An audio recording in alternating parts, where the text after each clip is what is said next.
चेतो दर्पणमार्जनं भवमहदावाग्निर्वापणं श्रेयकैरवचन्द्रिकावितरणं विद्यावधूजीवनम्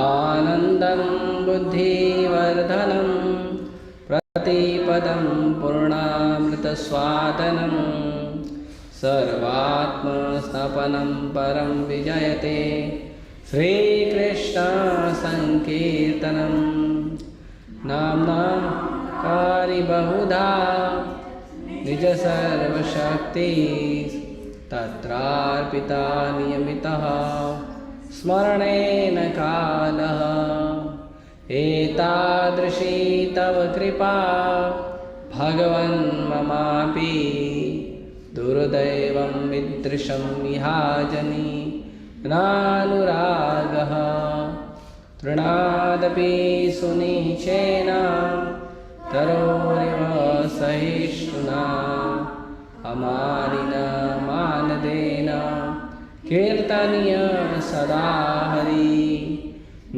धनं न जनं न सुन्दरीं कवितां वा जगदीश कामये मम जन्मनि जन्मनीश्वरे भवताद्भक्तिरहेतुकी त्वयि अहिनन्दतनुजा किङ्करं पतितं मां विश्वमे भवाम्बुधो कृपया तव पादपङ्कजा स्थिताधूलि सदृशं विचिन्तया नयनं गलदश्रुधारया वदनं गद्गदहृदया गिरा पुरकैरिष्टं वपु कदा तव नाम ग्रहणे भविष्यति युगायतं निमेषेण चक्षुषा प्रावसायितं शून्यायतं जगत्सर्वं गोविन्दाविरहेण मे आश्लिष्य वा पादरतं पिनष्टु माम् आदर्शनं मर्महतं करोतु वा यथा तथा वा विदधातु लम्पटो मत्प्राणनाथस्तु स एव नापरः हरे कृष्णा कृष्णा कृष्णा हरे हरे हरे राम राम राम हरे हरे।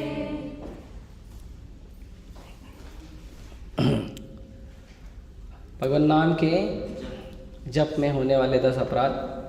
पहला, भगवान नाम के प्रचार में जीवन समर्पित करने वाले भक्तों की निंदा करना। दूसरा, शिव ब्रह्मा आदि देवों को भगवान नाम के समान और उनसे स्वतंत्र समझना। तीसरा, गुरु की अवज्ञा करना और गुरु को एक साधारण मनुष्य समझना। चौथा, वैदिक शास्त्रों और प्रमाणों का खंडन करना। पांचवा, हरे कृष्ण महामंत्र के जप की महिमा को काल्पनिक समझना। छठा, पवित्र भगवान नाम में अर्थवाद का आरोप करना। सातवां, नाम के बल पर पाप करना। आठवां, हरे कृष्ण महामंत्र के जप को वेदों में वर्णित एक शुभ सकाम कर्मकांड समझना। नौवां, अश्रद्धालु व्यक्ति को हरिनाम की महिमा का उपदेश देना।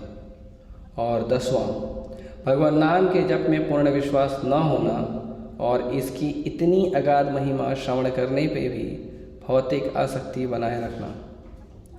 भगवान नाम का जप करते समय पूर्ण रूप से सावधान न रहना भी अपराध है। प्रत्येक वैष्णव भक्त को चाहिए कि इन 10 प्रकार के अपराधों से सदा बचकर रहे, ताकि श्री कृष्ण के चरण कमलों में शीघ्र अतिशीघ्र हमें कृष्ण प्रेम प्राप्त हो, जो मनुष्य जीवन का परम लक्ष्य है। श्री चैतन्य शिक्षाष्टकम की जय। उसका ईको कम कर दो ना, पता है, आप समझेगा आपको। देखो उस पर इको लिखा हुआ, इको लिखा रहेगा, किसी बटन पे इको लिखा रहेगा, उसको 0 कर दो। ओम नमो भगवते वासुदेवाय।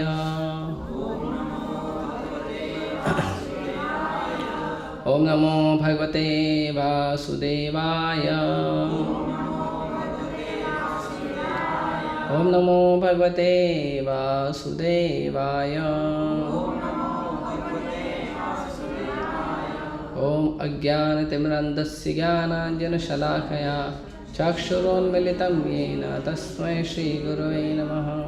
श्रीचैतन्यमनोभीष्टं स्थापितं येन भूतले स्वयं रूपः कदा मह्यं ददाति स्वपदान्तिकं।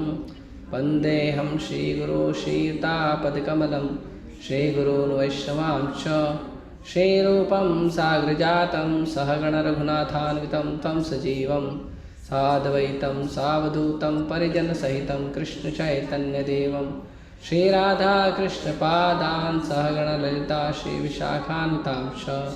नमो विष्णुपादाय कृष्णपृष्ठाय भूतले श्रीमते भक्तिवेदान्तस्वामिनिति नामिने।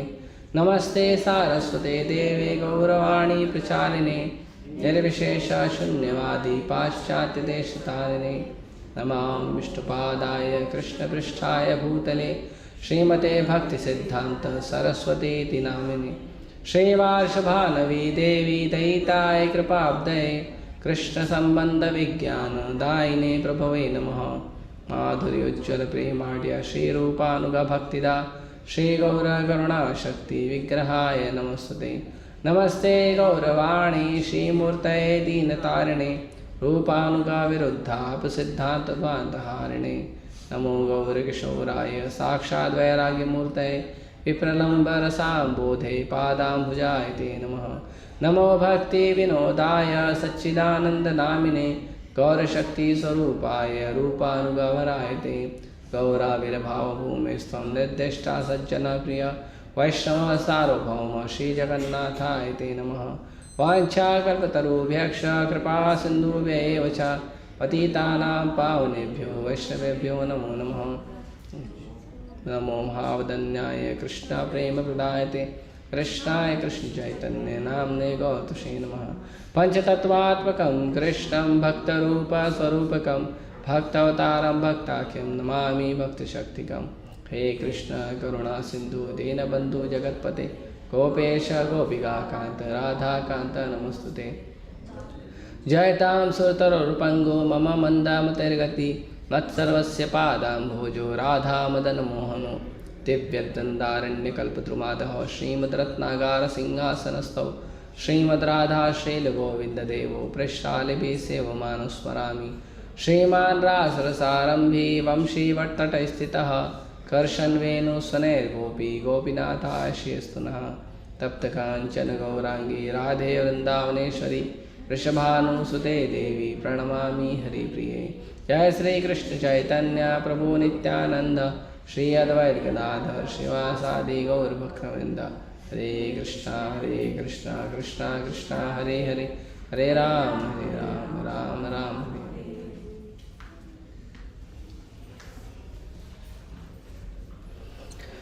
हरे कृष्णा। तो हम पिछली बार पढ़े थे श्लोक संख्या कहाँ तक पढ़े थे? 11 तक पढ़े थे। तो आज हम आगे बढ़ेंगे 12 से। और मेरा एक निवेदन है कि आप लोग जब भी आते हो तो जहाँ तक पिछली बार ख़त्म हो गया है एक मैसेज डाल दिया करो क्लास के बाद, आप या तो आप, कि आज यहाँ तक पढ़ाई हुई है। श्लोक संख्या 9, 10, 11 चर्चा किया है। और भक्तों से निवेदन है अगले 5 श्लोकों को घर से पढ़ कर आए। पढ़ने में ज़्यादा समय नहीं लगेगा, मुश्किल से 15 मिनट 20 मिनट लगेगा, लेकिन वो 15 से 20 मिनट की वजह से हमारा जो क्लास है उसमें हम ज़्यादा वस्तु समझ सकेंगे। जो हमारा समय पढ़ने में जाता है वो समय पे हम केवल सिद्धांत सुनेंगे, और अगर आप पढ़ के आएंगे तो सिद्धांत समझने में आसानी होगी। अगर आप यहाँ पे पढ़कर फिर यहाँ पे सुनोगे तो सिद्धांत समझना मुश्किल होगा। इसके लिए भक्तों से निवेदन है कि कम से कम 5 श्लोक 6 श्लोक पढ़कर आना चाहिए। और कोई भी भक्त हो, चाहे ऑनलाइन हो या ऑफलाइन हो, सबको पढ़ना चाहिए। अगर हफ्ते में 7 दिन होते हैं, चलो एक दिन आप क्लास में आ गए, बाकी 6 दिन होते हैं, 6 दिन में अगर आप 6 श्लोक भी नहीं पढ़ोगे तो ठीक नहीं है ना। उतना तो हमको समय देना ही चाहिए। तो इसके लिए भक्तों से निवेदन है कि आप क्या करो, कम से कम 6 श्लोक पढ़कर आना चाहिए। जितना हमने पूरा किया है, जैसे 11 पूरा हुआ था पिछली बार, तो अब हमको क्या करना चाहिए, 11 से 17 तक पढ़कर आना चाहिए। ठीक है, 6 श्लोक अगला पढ़ के आना चाहिए। ध्यान रखिए, सीखना है, सीखने का भाव रखेंगे तो जल्दी सीखेंगे। केवल इसीलिए सीखना है कि हमें काउंसलिंग चाहिए, या हम भी उस ग्रुप में रहना चाहते हैं जिस ग्रुप में लोगों को एक कदम आगे बढ़ाया जा रहा है। केवल ये भाव से सीखोगे तो कभी नहीं सीख पाओगे। क्योंकि अगर आपने कुछ बनाने के लिए रखा है, सब्जी है, दाल है, कुछ बनाने के लिए रखा है, और आपने उसमें सब्जी भी डाल दिया, दाल भी डाल दिया, जो भी बना रहा हो, मान लो सब्जी बना रहे हो, सब्जी डाल दिया, उसमें मसाला डाल दिया, जितना पानी चाहिए था पानी डाल दिया, सब डाल दिया, लेकिन अग्नि नहीं चालू किया तो सब्जी नहीं बनेगा, है ना। तो आपका जब तक सेल्फ प्रिपरेशन नहीं होगा तब तक उसका कोई वैल्यू नहीं है। तो क्या होगा, वो पतीला जो है, जिसके अंदर पतीला या कढ़ाई इसमें आपने सब्जी रखा है, वो आप युगों तक भी रखोगे ना तो भी उसमें सब्जी नहीं बनेगा। क्यों? क्योंकि नीचे अग्नि लगाना पड़ेगा। तो जब तक आपकी खुद की अग्नि नहीं लगेगी तब तक मैं कितना भी मसाला दूंगा किसी काम का नहीं है। ठीक है, आप कभी भी बोलोगे प्रभु जी आपने हमें मसाला नहीं दिया, सब्जी नहीं दिया, आलू नहीं दिया, टमाटर नहीं दिया, है ना, उसका कोई वैल्यू नहीं है। क्योंकि मैं सब दे भी दूंगा तो नहीं बनेगा सब्जी। क्योंकि आपको सेल्फ प्रिपरेशन, इसके लिए भगवान ने क्या कहा है, मन को कंट्रोल करने का तरीका, अभ्यासेन तु कौन्तेय वैराग्येन च क्रियते। सेल्फ प्रिपरेशन होना ही चाहिए। आप कितने बिजी हो ये आप जानो, और आपके भगवान जाने, और आपके गुरु जाने। ठीक है, हम सेवक हैं भगवान के और गुरु के, हम जितना हमारा प्रयास है उतना हम बताएंगे, परंतु ज़रूरी है कि कम से कम आप थोड़ा तो पढ़ाई करके आइए। ठीक है, तो 2 12।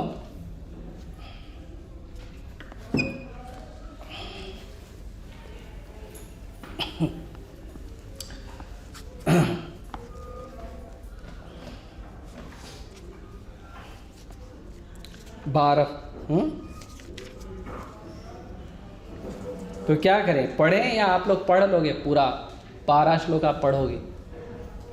आप पढ़ोगे तो मैं फिर गाड़ी शुरू कर दूंगा। आज पढ़ोगे ना? ठीक है, तैयार रहो, सीट बेल्ट बांध दो, गाड़ी शुरू होने वाली है।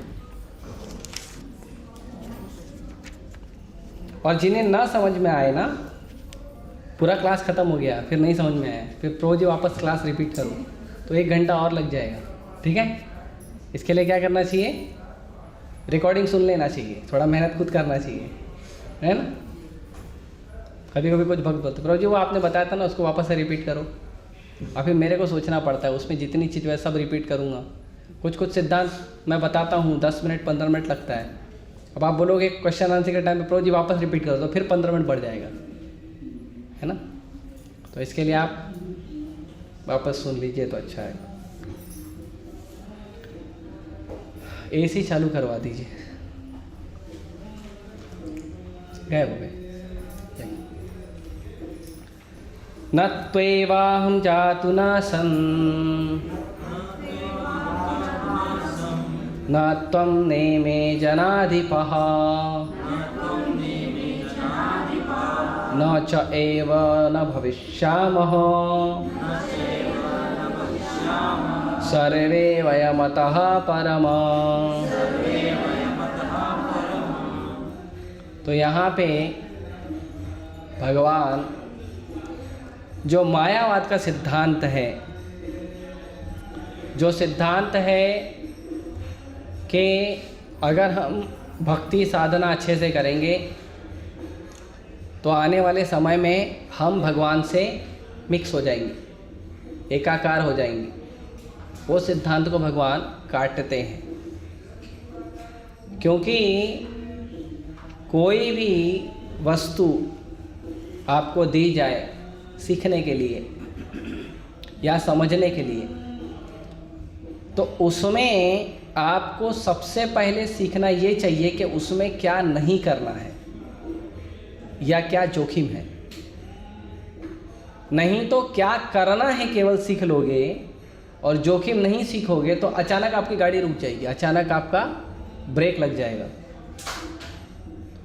तो इसीलिए क्या करना चाहिए, पहले ये भी सीखना चाहिए कि क्या नहीं करना है।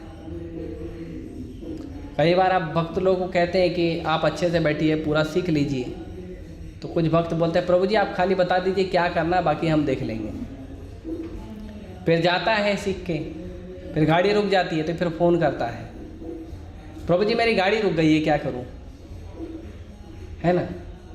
अभी आप गाड़ी चला रहे हो तो गाड़ी चलाते समय आपको क्लच का, गियर का, है ना, स्टीयरिंग का, ये सब का ज्ञान दे दिया कि गाड़ी चलाओ, ब्रेक का ज्ञान नहीं दिया तो फिर एक्सीडेंट नहीं करके आएगा, राइट। तो कभी भी कोई वस्तु सीखनी है तो what to do, what not to do, क्या करना है क्या नहीं करना है, दोनों सीखना चाहिए। यदि आप सीखोगे क्या करना है तो क्या नहीं करना की वजह से अटक जाओगे, और अगर आप क्या सीखोगे क्या नहीं करना है तो आप हमेशा भय में रहोगे कि ये कर दिया तो ये नुकसान, वो कर दिया। ऐसे कुछ लोग हैं हमारे इस्कॉन में या भक्ति मार्ग में, कुछ लोग हैं केवल अपराध पे ही क्लास सुनते हैं, वैष्णव अपराध, हरिनाम अपराध, ये अपराध, वो अपराध। वो प्रसाद खाने से भी डरते हैं, भक्तों से बात करने से डरते हैं। वो ऐसा भगवत गीता लेके पढ़ने से डरते हैं, क्योंकि कुछ भी उठाते ना, अरे इससे ये अपराध हो गया तो, इससे ये अपराध हो गया तो। कोई भक्त मिल गया, हरे हरे कृष्णा प्रभु जी ऐसा नहीं बोलते, रिस्पेक्ट से बोलना चाहिए, अपराध है ये। फिर कभी किसी भक्त को आपने मिले और मिलते समय मान लो आपको सीरियस में, आपको टेंशन में, और आपने स्माइल नहीं किया, प्रभु जी भक्त को देख के प्रसन्न नहीं होना अपराध है। अरे बाबा वो टेंशन में है। तो केवल क्या नहीं करना है ये सीखते हैं। कई बार कुछ लोग हैं जो अपने घर में बच्चों को सिखाते हैं, देख ये नहीं करना, ये करेगा तो गड़बड़ होगा, ये करेगा तो गड़बड़ होगा, ये करेगा तो गड़बड़ होगा। मालूम है बाद में बच्चे क्या होते हैं, निठल्ले, किसी काम के नहीं रह जाते उसे। उनको बच्चों को, उन लोगों को अगर कोई बाहर से भी व्यक्ति आके समझाएगा ना, ये काम करो, ऐसा ऐसा करो, मालूम है वो बोलते नहीं मेरी मम्मी ने बोला था ऐसा होता है, मेरे पापा ने बोला था ऐसा होता है। तो इसीलिए दोनों सीखना चाहिए, क्या करना है क्या नहीं करना है, और किस परिस्थिति में क्या करना है, किस परिस्थिति में क्या नहीं करना है, वो भी सीखना चाहिए। एक बार एक भक्त ने बहुत सारा प्रसाद ले लिया, बहुत सारा, जितना उसको चाहिए था उसका 20% एक्स्ट्रा ले लिया, क्योंकि फीस्ट था। फीस्ट होता है तो भक्त लोग गोवर्धन बनाते हैं प्लेट के ऊपर और दबा के पाते हैं। तो बढ़िया से अच्छे से पा रहा था प्रसाद बैठ के। फिर बाद में थोड़ा सा प्रसाद रह गया, शायद थोड़ी सब्जी रह गई है, ऐसा कुछ, वो खा नहीं पाया। और वो प्रयास किया खाने का, लेकिन नहीं हो रहा था उससे। होता है ना, एक लिमिट है। अब भगवान ने टंकी का लिमिट बनाया है, लालच का लिमिट नहीं है, लालच का लिमिट नहीं है, लेकिन वो लालच कहाँ जमा करके रखना है वो जगह का लिमिट है। तो अभी यहाँ जमा करना भी इसका तो लिमिट है। तो उसने तो पा लिया, सिंगल की जगह डबल खींच लिया उसने, लेकिन अब जा नहीं रहा। तो मुझे पूछा क्या करना चाहिए, तो मैंने बोला देखो रात का समय है, आप ऐसा करो, नहीं पानी हो रहा है उसको डाल दो डस्टबिन में, कोई बात नहीं, और आप अच्छे से हाथ मुँह धो के 2-3 माला जप करके फिर सो जाओ। अब 2-3 माला जप करने क्यों बोला? प्रसाद पाए ना, एकदम हैवी है पेट, तो मैं बोला ठीक है 2-3 माला जप कर लो, वॉकिंग कर लो, फिर सो जाओ। तो क्या है, थोड़ा हल्का हो जाएगा शरीर उसका, आराम से सोएगा। वहाँ पे एक माता जी, प्रभु जी ये सिखाते हैं आप, ये सिखाते हैं आप, प्रसाद फेंकना सिखाते हैं। तो फिर मैंने पूछा माता जी अभी वो भी खा लेगा, चलो मैं बोल दूंगा तो वो खा लेगा, खींच लेगा किसी तरह से, इधर तक आया इधर तक आ जाएगा, ठीक है, खींच लिया। और कल सुबह अगर उसका तबीयत खराब होगा तो कौन जिम्मेदार होगा? तो प्रसाद फेंकना गलत बात है, लेकिन अगर उसकी वजह से किसी भक्त का तबीयत खराब हो रहा है तो क्या करना चाहिए? तबीयत खराब करना चाहिए? एक बार प्रसाद बन रहा था, भगवान को भोग लगा, महाप्रसाद बन रहा था, भगवान को भोग लगाया, भगवान को विग्रह को भोग लगाया, राधा रास बिहारी विग्रह को भोग लगाया, और उसके बाद प्रसाद बंटने के लिए आया। तो जो प्रसाद था वो प्रसाद में लिक्विड नमक की जगह उसी जगह बाजू में एसिड भी रखा था, वो मिक्स हो गया था। तो जो जीभ पे रख रहा था थूक दे रहा था, जो निगल रहा था उगल दे रहा था, वॉमिट हो जा रहा था। सॉफ्ट एसिड था, ज़्यादा नुकसान वाला नहीं था। तो एक भक्त ने ज़बरदस्ती खा लिया,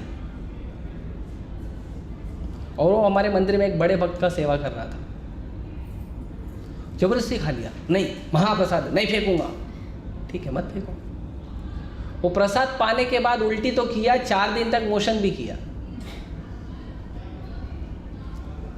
4 दिन तक बाथरूम को आना जाना चालू था उसका। और फिर जाके बोलता है सीनियर डिवोटी को, प्रभु जी बहुत हालत खराब है। जब कोई नहीं खा रहा है आप क्यों खा रहे हो, जबरदस्ती क्यों कर रहे हो? तो कई बार है ना, सम्मान बहुत अच्छा है लेकिन प्रैक्टिकल भी होना चाहिए। कभी कभी कुछ भक्त देते हैं, बहुत ज़्यादा मिर्ची होता है, मुझे मिर्ची जमता नहीं, हमारा आश्रम मिर्ची डालते ही नहीं है, नाम मात्र डालते हैं थोड़ा स्वाद के लिए। किसी ने बहुत डाल दिया, मैं सीधे मना करता था, भाई ये नहीं खा सकता। प्रभु जी मैंने प्रेम से बनाया है। अरे लेकिन तूने प्रेम से मिर्ची डाला है, वो भी तो देख बाबा, प्रेम से बनाया ठीक है, लेकिन प्रेम का मिर्ची भी तो डाला है तूने, अभी तो प्रेम का मिर्ची कैसे खाओ, है ना? तो इसीलिए हमें सीखना चाहिए क्या करना है, क्या नहीं करना है, कौन सी जगह पे क्या करना है और कौन सी जगह पे क्या नहीं करना है, दोनों सीखना चाहिए। सिद्धांत सीखने का मतलब नहीं होता है कि केवल सुन लिया और पालन करना, नहीं। सिद्धांत का मतलब होता है सुनने के बाद कब कहाँ कैसे पालन करना है। जैसे हमारे मंदिर में कोई भी व्यक्ति आता है तो भजन करना है, जप करना है, तो उसको हम पहले दिन माला देते हैं। पहले दिन 4 नियम नहीं बताते, पहले दिन तुम माला करो, अरे पता तो चले माला में आनंद है नहीं है। फिर जब वो माला करने में आनंदित होता है और बोलता है मेरे को और माला करना है, तब 4 नियम बताते हैं कि भैया आप माला करना चाहते हो, साथ में ये भी सीख लो, ये 4 नियम, इसको पालन करो। तो इसीलिए भगवान भगवद गीता शुरू कर रहे हैं, तो भगवान अब बता रहे हैं, अब तक तो भगवान ने बताया कि बुद्धिमान लोगों का, अभी भगवान चैप्टर शुरू कर रहे हैं। तो अब भगवान बता रहे हैं कि क्या नहीं करना चाहिए, मतलब जो ब्रह्मवादी हैं, जो किस भ्रम में जीते हैं, उस भ्रम को भगवान यहाँ तोड़ रहे हैं। तो क्या बोलते हैं भगवान, न तू अहम जातु नासम, न तू अहम, ऐसा नहीं है कि कभी मैं नहीं था, न तुम नेमे जनाधिपः, न तुम और न ये सारे जितने भी जनाधिपः मतलब जितने भी राजा लोग आए हैं, जन अधिपः, जन मतलब सामान्य जनता प्रजा, और अधिपः मतलब उनका राजा। तो भगवान बोलते ऐसा नहीं है कि कभी मैं नहीं था, तुम नहीं थे, या ये सारे राजा नहीं थे। न चैव न भविष्यामः, और ऐसा भी नहीं है कि पिछले समय में नहीं थे लेकिन भविष्य में रहेंगे, या भविष्य में नहीं रहेंगे। पहले नहीं थे ऐसा नहीं है, और ऐसा भी नहीं होगा कि आने वाले समय में नहीं रहेंगे। मतलब ऐसा नहीं है कि पहले नहीं थे अभी पैदा हुए हैं, और ऐसा नहीं है कि अभी पैदा हुए हैं बाद में नहीं रहेंगे। कुछ लोग बोलते हैं ना, कहाँ से आए थे कहाँ जाएंगे किसको पता, है ना। ये बहुत सारा जो ये सब ज्ञान है ना, क्या पता कहाँ से आए थे, मर जाना है एक दिन, क्या लेकर जाना है, ये जो ज्ञान है ना, ये बहुत सारा ज्ञान जो है ये मूर्ख लोगों के शेरो शायरी से उठाया गया है। ये शास्त्रों का ज्ञान नहीं है, बुद्धू लोगों के जो। और मैं देखता हूँ बड़े बड़े कवि, बड़े बड़े रचयिता लोग इसको पढ़ते हैं और ज्ञान देते हैं। ये तो आप जब भक्ति को सीखते हो, समझते हो, तब पता चलता है इतना बड़ा आदमी है लेकिन है गधा, तब बाद में पता चलता है। एक प्रभुपाद जी का मैंने क्लिप शेयर किया था, big big people big big rascal. बड़े बड़े लोग हैं लेकिन बड़े बड़े मूर्ख हैं। हाँ, तो ऐसा नहीं है कि कोई व्यक्ति पैसे में बड़ा है, धन में बड़ा है, ज्ञान में बड़ा है तो उसको भक्ति का सिद्धांत आता है। ये बात भी गलत है। भक्ति का सिद्धांत उसको आता है जो भक्ति करता है, और भक्ति करने वाले भक्त से सीख के करता है, उसको भक्ति का। अभी कोई व्यक्ति है 24 घंटा माला जप करता है, उसका मतलब नहीं है कि उसको भक्ति का पूरा सिद्धांत आता है। कोई व्यक्ति 24 घंटा केवल गीता ही पढ़ता है, उसका मतलब नहीं है कि उसको भक्ति का पूरा सिद्धांत आता है। कोई व्यक्ति 24 घंटा लेक्चर ही सुनता है, उसका मतलब नहीं है कि उसको भक्ति का पूरा सिद्धांत आता है। कोई व्यक्ति दिन भर सेवा करता है भगवान का, उसका मतलब नहीं है कि उसको भक्ति का सिद्धांत पूरा आता है। भक्ति का सिद्धांत उसको आता है कि आप चाहे जप कर रहे हो, चाहे ग्रंथ पढ़ रहे हो, चाहे भगवान की सेवा कर रहे हो, चाहे और कुछ कर रहे हो, ये सब आप एक दक्ष मार्गदर्शक व्यक्ति के मार्गदर्शन में कर रहे हो, कोई एक गाइड के गाइडेंस में कर रहे हो, तो ये इम्पोर्टेंट है। तब आपको भक्ति आता है। केवल माला करने से, केवल ग्रंथ पढ़ने से, केवल ये सब करने से भक्ति नहीं आता है। ये बहुत क्लियर समझना चाहिए। भक्ति में आगे बढ़ रहे हैं, इसीलिए कई बार प्रभुपाद जी ने कई बार कहा है कि जो गुरु बोल देते हैं वो फाइनल होता है। क्यों? क्योंकि गुरु हमें हमारी परिस्थिति को देखकर बताते हैं। हमारी परिस्थिति, हम यहाँ पे हैं तो गुरु 10वें माले पे हैं, तो गुरु 10वें माले से आपकी परिस्थिति देख रहे हैं। तो कई बार भक्त लोग तर्क करते हैं, प्रभु जी आप बता रहे हो सकता है सही है, लेकिन जब तक मेरे को समझ में नहीं आएगा मैं नहीं करूँगा। अरे जब तक तुमको समझ में आएगा तब तक तुम बर्बादी का मुंह देखोगे, चाहिए क्या? जब तक तुमको समझ में आएगा तब तक तुम अपना नुकसान कर चुके रहोगे। इसीलिए अभी बोल रहा हूँ, करो मतलब कर लेना चाहिए। क्यों? क्योंकि वो आपकी परिस्थिति, क्योंकि वो एक आपका जीवन नहीं देख रहे हैं, उनके पास 50 लोग हैं जिनका जीवन वो देख कर बता रहे हैं आपको। ऐसे पिछली बार मैंने एक उदाहरण दिया था कि एक बार एक व्यक्ति ने कहा प्रभुपाद जी को, प्रभुपाद जी के एक शिष्य ने कहा कि हमारे मंदिर में चूहे बहुत ज़्यादा हो गए, क्या करना चाहिए? तो प्रभुपाद जी ने उत्तर दिया, आप लोग ठीक से जप नहीं कर रहे हो इसीलिए। अब जप का और चूहे का क्या कनेक्शन है? जप करने से चूहा भाग जाएगा क्या?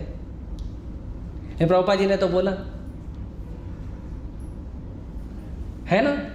फिर अब इसको कैसे समझे? जप करेगा व्यक्ति तो सतोगुण में रहेगा, सतोगुण में रहेगा तो साफ सफाई रखेगा, साफ सफाई रखेगा तो चूहा नहीं आएगा। अब आप बोलोगे नहीं, जब तक आप मेरे को बजा, जब तक मेरे को समझ में नहीं आएगा तब तक मैं नहीं कहूँ। जप का चूहे का क्या कनेक्शन है? जप की महिमा निकालो, चूहे की महिमा निकालो, दोनों समझने का प्रयास करेंगे हम। और जप की महिमा चूहे की महिमा में कहीं कोई कनेक्शन है कि नहीं? नहीं। तो हमें ठीक से समझना चाहिए। भगवान यहाँ पे बहुत क्लियर कहते हैं, ऐसा नहीं है कि हम अभी हैं, पहले नहीं थे या बाद में नहीं रहेंगे। हाँ, वेदों में कठोपनिषद तथा श्वेताश्वतर उपनिषद में कहा गया है कि जो श्री भगवान असंख्य जीवों के कर्म तथा कर्मफल के अनुसार अपनी अपनी परिस्थितियों में पालक हैं, वही भगवान अंश रूप में हर जीव के हृदय में वास करते हैं। केवल साधु पुरुष जो एक ही ईश्वर को भीतर बाहर देख सकते हैं, पूर्ण एवं शाश्वत शांति प्राप्त कर सकते हैं। जो भगवान अनंत ब्रह्मांड का पालन कर रहे हैं, अनंत जीवों का पालन कर रहे हैं, वही भगवान हमारे हृदय में भी हैं और हम उन्हीं भगवान के अंश हैं। तो जब तक हम भगवान को नहीं समझेंगे तब तक खुद को नहीं समझ सकते, और जब तक आप भगवान को नहीं समझ सकते हो तब तक आप खुद को नहीं समझ सकते हो, और जब तक आप भगवान को और खुद को नहीं समझोगे तब तक आपको पता कैसे चलेगा कि आपका खुद का भला कैसे होएगा। खुद का भला करने के लिए पता होना चाहिए ना कि मैं कौन हूं, मैं क्या हूं। तो आप क्या हो ये समझने के लिए आपको भगवान को समझना पड़ेगा। आपने भगवान को समझा नहीं तो खुद को समझा नहीं, खुद को नहीं समझा तो खुद के लिए क्या अच्छा है क्या बुरा है वो भी नहीं समझ पाओगे। इसीलिए जो नास्तिक होते हैं या जो भक्त नहीं होते हैं, वो लोग हमेशा अपना नुकसान करते हैं। वो आंख बंद करके गलत रास्ते पे चलते हैं और आंख खोल के भी गलत रास्ते पे ही चलते हैं। क्यों? क्योंकि भगवान को स्वीकार नहीं करते। तो इसीलिए यहाँ पे एक श्लोक प्रभुपाद जी बता रहे हैं कठोपनिषद से, नित्यो नित्यानाम चेतनश्चेतनानाम एको बहुनाम यो विदधाति कामान तमात्मस्थम ये अनुपश्यन्ति धीरास तेषाम शांति शाश्वती नेतिरेषाम।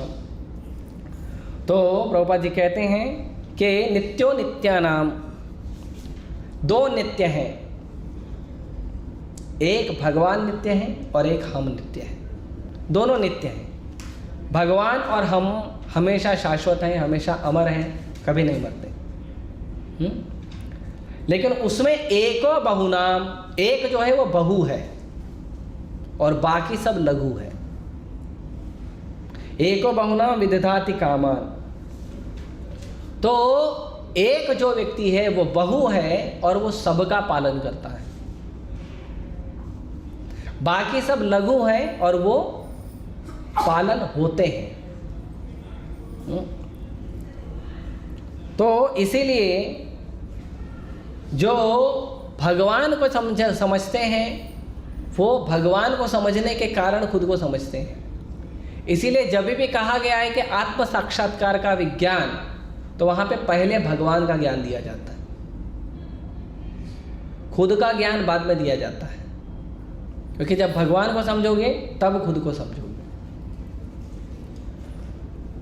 तो यहाँ पे अगले पैराग्राफ में तीसरे नंबर में प्रभुपाद जी कहते हैं कि मायावादी सिद्धांत है कि मुक्ति के बाद आत्मा माया के आवरण से पृथक होकर निराकार ब्रह्म में लीन हो जाएगा और अपना अस्तित्व खो देगा। यहाँ पर परम अधिकारी भगवान कृष्ण द्वारा पुष्ट नहीं होता। तो कुछ मायावादी कहते हैं कि अभी हम लोग क्या हैं, अभी हम लोग माया में हैं। हम लोग अभी माया में हैं, हम लोग पहले भगवान थे, अभी माया में आ गए। जब हमारा ये माया का आवरण हटेगा तो हम वापस भगवान बन जाएंगे और हम भगवान में मिक्स हो जाएंगे। ये सिद्धांत मायावादी लोग देते हैं। लेकिन भगवान यहाँ पे कह रहे हैं तुम पहले भी थे, तुम अभी भी हो, तुम बाद में भी रहोगे। तो जब हम हमेशा से हैं, हमेशा से थे और हमेशा से रहेंगे, जब हम अलग नहीं हुए हैं तो मिक्स कैसे होंगे? किसी वस्तु को, इसके लिए अभी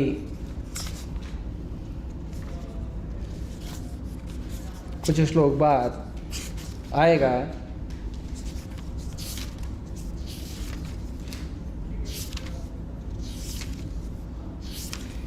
आया कि गया?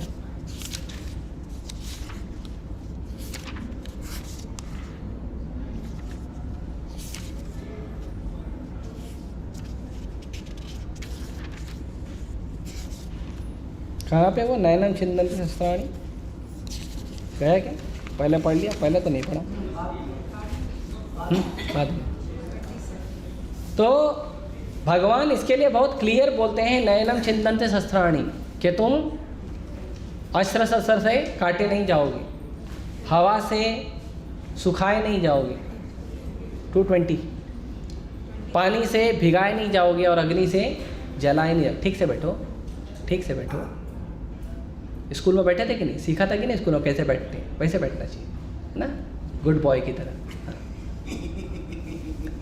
तो यहाँ पे जो मायावादी सिद्धांत है उसको भगवान काट रहे हैं कि जैसे लोग बोलते हैं कि हम अभी माया में आ गए, पहले हम माया में नहीं थे। वो बात सच है, क्योंकि हम अपने इंद्रिय तृप्ति के भाव के कारण हमारी चेतना माया में आई है। हमारी चेतना जो है वो भोग की चेतना हो गई। लेकिन अगर वो चेतना शुद्ध हो जाती है तो फिर हम मुक्त हो जाएंगे माया से। लेकिन उसका मतलब नहीं है कि हम पहले भगवान थे, अभी माया में, फिर भगवान हो जाएंगे। हम पहले भी दास थे, अभी भी दास हैं और फिर बाद में भी दास ही रहेंगे। भगवान कभी नहीं बनेंगे, भगवान नहीं बन सकते। कोई व्यक्ति कहता है कि हमको भगवान बनना है, उनको बोलना चाहिए यस आप बनिए जाके, लेकिन हमको भगवान नहीं बनना है। भगवान जितना बड़ा बनना मुश्किल है, कोई नहीं बन सकता, लेकिन भगवान से बड़ा बनना बहुत आसान है।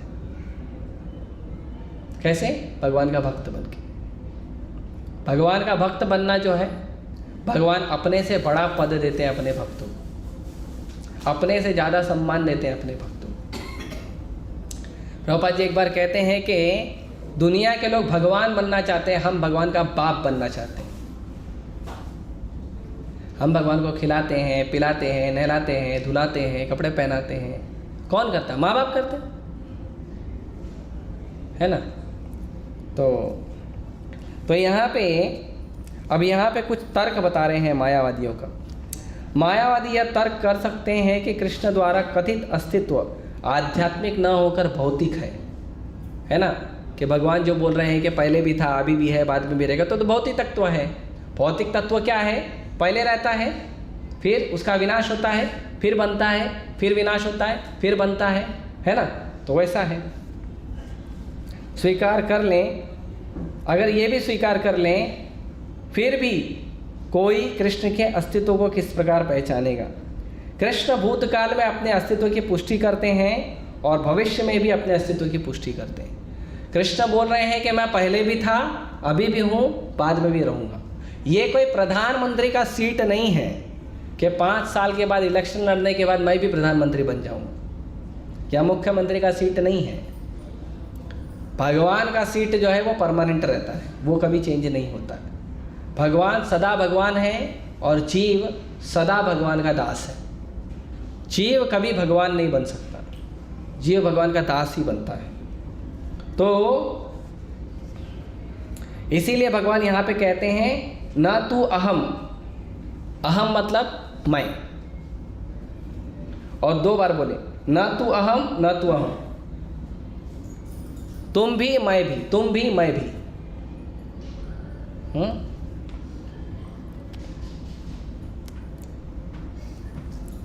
कृष्ण सदा सर्वदा अपना अस्तित्व बनाए रहे हैं। यदि उन्हें सामान्य चेतना वाले सामान्य व्यक्ति के रूप में माना जाता है तो प्रामाणिक शास्त्र के रूप में उनकी भगवद गीता की कोई महत्ता नहीं रहती। अब ये बहुत महत्वपूर्ण प्रश्न है कि अगर कोई बोलता है कि भगवान इंसान थे तो गीता क्यों पढ़ते हो? इंसान ने लिखा है, इंसान ने बोला। अब इंसान के शब्दों का इतना वैल्यू है क्या कि पूरी दुनिया का हर इंसान पढ़ेगा? नहीं है ना। भगवद गीता का सबसे ज़्यादा वैल्यू क्यों है? क्योंकि वो भगवान ने बोला है। अगर किसी इंसान ने बोला है तो कोई स्वीकार करता है, कोई नहीं स्वीकार करता है, या किसी पे लागू होगा, किसी पे नहीं लागू होगा। लेकिन भगवान का ज्ञान ऐसा है कि जो पढ़ेगा उस पे लागू होता है। और अगर उसने अर्जुन के भाव में पढ़ा है तो ठीक अर्जुन का भाव का उसको ज्ञान प्राप्त होगा। सब व्यक्ति को, चाहे वो आस्तिक हो चाहे नास्तिक हो, चाहे भारत का हो चाहे भारत के बाहर का हो, चाहे पढ़ा लिखा हो चाहे अनपढ़ हो। चैतन्य महाप्रभु दक्षिण भारत की यात्रा में गए थे तो वहाँ पे उन्होंने एक ब्राह्मण को देखा जिसको देख कर सब हंस रहे थे। रोज उसको उसके गुरु ने कहा था रोज गीता पढ़ना, तो गुरु ने कहा था रोज गीता पढ़ना, इसके लिए वो पढ़ता था। लेकिन लोग उसको देख के हंसते थे। क्यों? क्योंकि वो गीता ऐसे पढ़ता था।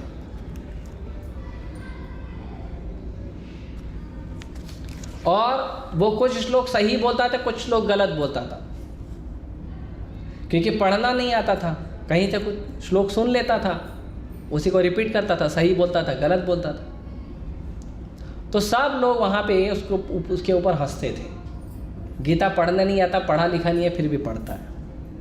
तो महाप्रभु जब गए वहाँ पे तो महाप्रभु ने उनको पूछा, क्योंकि वो गीता पढ़ भी रहा था और रो भी रहा था।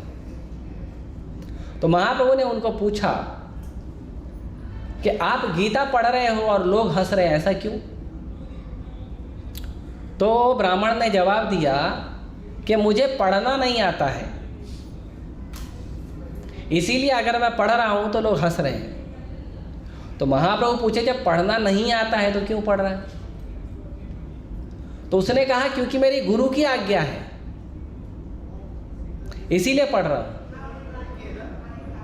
तो महाप्रभु कहे चलो ठीक है, पढ़ना नहीं आता है फिर भी पढ़ रहा है क्योंकि गुरु की आज्ञा है, गुरु का आज्ञा पालन कर रहा है, लेकिन पढ़ते समय रो क्यों रहा है? जब कुछ समझा ही नहीं है तो हंसने रोने का तो प्रश्न ही नहीं उठता। हंसना रोना कब होता है? जब भाव आता है हृदय में। जब भाव ही नहीं है हृदय में कोई, तो हंसने रोने का तो कोई प्रश्न ही नहीं होता, राइट? तो फिर क्यों कर रहा है ऐसा? तो उसने कहा कि जब मैं भगवत गीता के पेज पे ये फोटो देखता हूँ कृष्ण और अर्जुन का, तब मैं देखता हूँ कि जो भगवान हैं, जो अनंत सृष्टि के स्वामी हैं, वो भगवान अपने एक सेवक का, अपने एक दास का सेवा कर रहे हैं। जो मालिक है वो सेवक का काम कर रहा है। इतने भगवान भक्त वत्सल हैं कि अपने भक्त का सेवा कर रहे हैं। और वो भी क्या सेवा कर रहे हैं? ड्राइवर का। ड्राइवर को ज़्यादा इज्जत नहीं होता समाज में, ड्राइवर को ज़्यादा, मालिक को इज्जत होता है, ड्राइवर को नहीं होता। अब जितना सम्मान आप भी बाजू में अमिताभ बच्चन का या आसपास में और भी हीरो हीरोइन का बंगला वगैरह है, घर वगैरह है, तो आप जितना सम्मान उस हीरो को देते हैं उतना सम्मान उसके ड्राइवर को देंगे? नहीं देंगे, है ना? और हीरो आएगा तो उससे बोलेंगे मेरे को ऑटोग्राफ दो, कुछ लोग करते हैं ऐसा। और ड्राइवर आएगा तो तुम भी दे दो, तुम भी उसके बरोबर हो, ऐसा करते हैं क्या? नहीं ना। आप उसके लिए, हीरो के लिए गिफ्ट लेके जाओगे, ड्राइवर के लिए भी लेके जाओगे, ऐसा करते हो क्या? नहीं ना। ड्राइवर को तो उतना सम्मान नहीं होता। फिर इतना जो तुच्छ पद है ड्राइवर बनने का, वो भी अपने भक्त का, वो पद भगवान स्वीकार किए हैं। क्यों? भक्त वत्सलता के कारण, अपने भक्त से प्रेम करने के कारण। इसीलिए मैं रो रहा हूं कि भगवान कितने दयालु, इसीलिए रो रहा हूं। वो नहीं पढ़ना जानता था, फिर भी भगवान के भाव को समझ के उसको गीता समझ में आ रहा था। तो महाप्रभु बोले गीता के असली भाव को तो तुम समझे हो, और ये जितने हंस रहे किसी ने नहीं समझा है। और अब मैं खुद तुमको यहाँ रुक कर गीता पढ़ाऊंगा। महाप्रभु खुद वहाँ पे रुक के 1 हफ्ता उसको गीता पढ़ा के गए। स्वयं भगवान कृष्ण जिन्होंने गीता का ज्ञान दिया, वही कृष्ण वापस से उस ब्राह्मण को गीता सुनाए।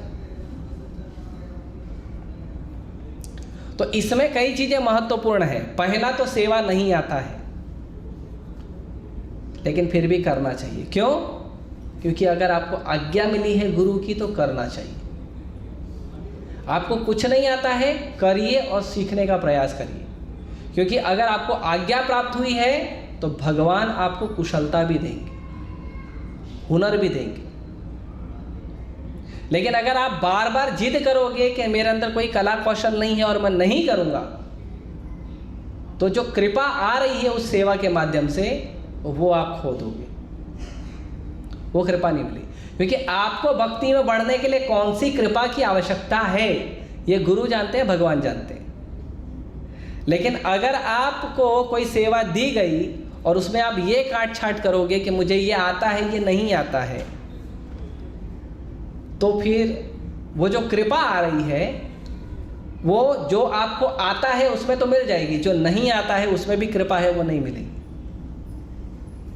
जैसे अर्जुन बोला मैं नहीं लड़ूंगा, तो अर्जुन अगर नहीं लड़ाई करता तो जो कृपा है भगवान की वो अर्जुन को नहीं मिलती कभी। अर्जुन का भगवान के साथ कभी नाम नहीं आता, कहीं भी नाम कृष्ण का जुड़े अर्जुन का नाम आता ही।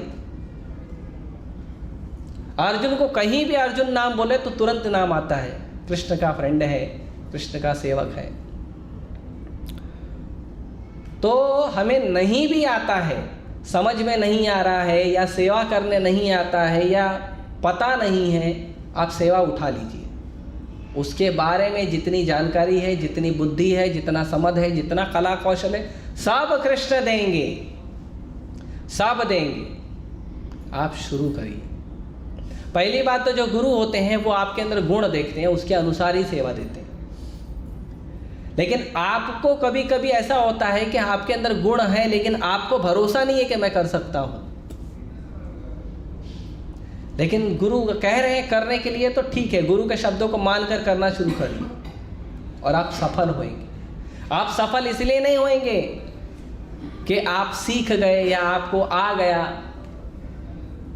आप सफल इसलिए नहीं होंगे कि आपने उस कार्य को कर दिया, पूरा हो गया, लोग वाहवाही करे, वेरी गुड ताली बजा रहे हैं। आप सफल इसलिए होंगे क्योंकि आपने गुरु की आज्ञा का पालन किया। क्यों पता है? क्योंकि सेवा में सफल हो या सेवा में आप विफल हो, आप सफल हो जाओगे गुरु का और कृष्ण का कृपा प्राप्त करने के लिए। तो भक्ति की सफलता ये नहीं है कि सेवा पूरा हुआ है या नहीं हुआ है, मान अपमान मिला है या नहीं मिला है। भक्ति की सफलता है कि मुझे कृष्ण की कृपा मिली है या नहीं मिली है। वो कभी कभी भक्ति जिद करता, नहीं प्रभु जी मेरे को मत बोलो, प्रभु जी नहीं कर पाऊंगा, प्रभु जी बात मानो, प्रभु जी सुनो, प्रभु जी बोलते हैं ठीक है, कोई बात नहीं, क्या करना चाहते हो? जप करूंगा, ठीक है जाओ जप करो। वो जप में आपको कृपा नहीं मिलेगी। हाँ,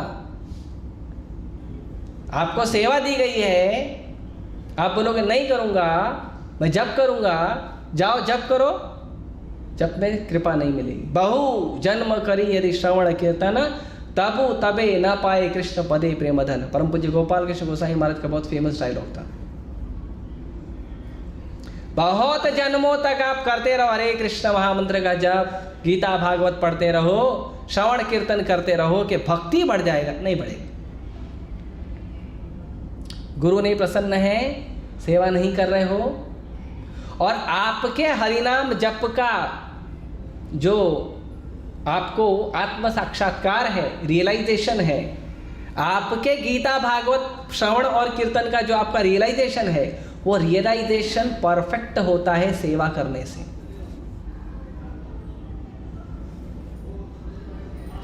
एक बार प्रभुपाद जी भगवान के किचन में गए, राधा राजबेरी के किचन में, यहीं मुंबई।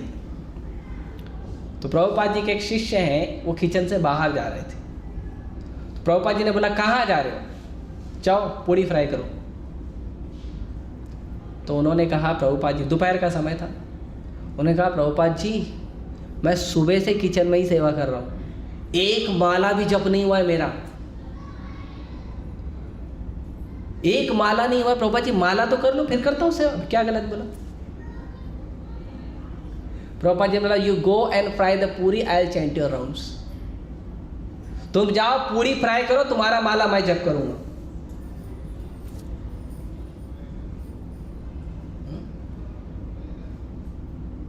वहां पे कृपा मिलती है गुरु की। वृंदावन में पहले के समय ऐसा होता था कि सीमेंट वगैरह मिलती नहीं थी, सीमेंट है ना वो बहुत मुश्किल से मिलता था, और कई बार सप्लायर क्या करते थे, आपने 1000 सीमेंट के बोरी का ऑर्डर दिया ना, वो 985 भेजता था, बोलता था 1000 भेजा है, वो भी चोरी कर लेते थे। जो चीज़ दुर्लभ होती है उसकी चोरी होती, तो सरकार का बहुत कड़क नियम था उसके ऊपर, तो चोरी होता था। तो एक भक्त को प्रभुपाद जी ने रखा था वृंदावन मंदिर में, सुबह से शाम तक खाली बोरी गिनना है, उसका एक ही सेवा था, बोरी गिनना, और ट्रक पे ट्रक आते रहते थे सुबह से शाम तक, वो बैठ के बोरी गिनते रहता था, इतना आया इतना आया इतना, और गिन के रिपोर्ट बना के भेजना रहता है। तो कुछ दिनों के बाद प्रभुपाद जी को बोलता है मैं ये सेवा नहीं करूँगा। क्यों?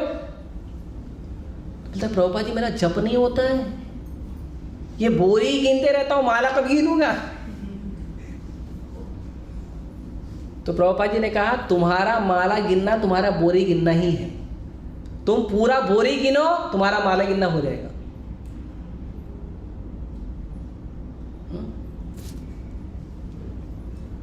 तो इसीलिए जो गुरु का कृपा है वो बहुत महत्वपूर्ण है। हमारे मंदिर में एक आते हैं शेट्टी जी के बेटे, तो वो बताते हैं उन्होंने कोई नाम जप नहीं किया, कभी नाम जप नहीं किया, कभी एक माला ऐसे उठा के जप नहीं की शेट्टी जी। लेकिन जब राधा रासबिहारी मंदिर के लिए संघर्ष चल रहा था, उस समय वो प्रभुपाद जी के साथ खड़े थे, गुंडों से लड़ने में, म्युनिसिपैलिटी से लड़ने में। और भक्तों का जब घर टूट गया था यहाँ पे प्रभुपाद जी के शिष्यों का, तो उन्होंने अपने घर के ऊपर एक माला बनाया था केवल भक्तों के रहने के लिए। प्रभुपाद जी ने उनको कहा कि तुमने भगवान के भक्तों के लिए घर बनाया है, यहाँ पे भगवान गोलोक वृंदावन में तुम्हारे लिए घर बना के रखे हैं।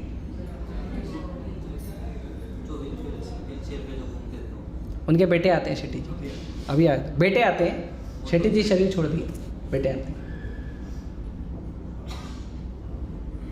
तो इसीलिए बहुत महत्व देना चाहिए गुरु को, आपके मार्गदर्शक को महत्व देना चाहिए। कभी कभी आप जाके बोलो, अच्छी बात है, बोलना चाहिए, साधना नहीं हुआ है, रीडिंग नहीं हुआ है, हियरिंग नहीं हुआ है, ये नहीं हुआ है, वो नहीं हुआ है, इतना सारा सेवा है, ये नहीं किया। कई बार सेवा ही करते रहते, रात को 12 बजे माला चालू की, रात को 12 बजे चालू किया तो कब लगभग 2 बजे 2:30 बजे पूरा हो, फिर सोएगा तो मंगल आरती, तो कोई सिद्ध महात्मा होगा तो आ जाएगा, मैं तो नहीं। फिर दूसरे दिन भी लेट उठेगा, फिर दूसरे दिन का सुबह का माला नहीं हुआ, फिर क्या होगा, फिर दूसरे दिन पूरा सेवा करेगा, सेवा सेवा सेवा सेवा सेवा, फिर रात को 12 बजे पूरा हुआ, चलो माला उठाओ, जय श्री कृष्ण चैतन्य प्रभु नित्यानंद श्री अद्वैत गदाधर शिवासादि गौर भक्तवृंद, उसमें झपकी भी आ जाती है। दिन भर सेवा किया है, शरीर थका है, माला करने देगा? जिसका शरीर नहीं थका रहता, सुबह सुबह सो के उठा है तो वो भी सो जाता है, और जो दिन भर सेवा किया है उसका क्या हालत होएगा है? तो वो भी गलत है। ऐसी परिस्थिति ये पूछना चाहिए, इतना सेवा करो ना करो कि साधना भी ना हो। लेकिन ये दोनों जो बैलेंस है, ये बैलेंस अपने मार्गदर्शक को पूछकर करना चाहिए, गुरु को पूछकर करना चाहिए, अपनी मनमानी नहीं करना चाहिए। नहीं प्रभु जी मैंने ये बुक में पढ़ा था, आपको मालूम है प्रभुपाद जी ने बोला है ऐसा। हाँ भाई तुमको ही बोला, हमको तो बोला ही नहीं प्रभुपाद जी, है ना? तो ये बहुत महत्वपूर्ण है। तब गुरु, तब भगवान का कृपा मिलता है। उस ब्राह्मण को क्यों कृपा मिला? भगवान का, गुरु का पालन किया था, नहीं आता था तो भी भगवान ने कृपा की। ऐसे अनेक उदाहरण हैं। तो भगवत गीता का कोई वैल्यू नहीं है अगर कृष्ण साधारण मनुष्य है तो, कोई वैल्यू नहीं है। लेकिन आप गीता पढ़ते हो, गीता से ज्ञान प्रकाशित होता है, आपका जीवन जो है वो सशक्त होता है, जीवन का मार्ग खुलता है। क्यों? क्योंकि ये शब्द साधारण नहीं है। जो भी व्यक्ति भगवान के शब्दों को साधारण समझता है, वो उसका जीवन में प्रगति बहुत मुश्किल है, बहुत मुश्किल है।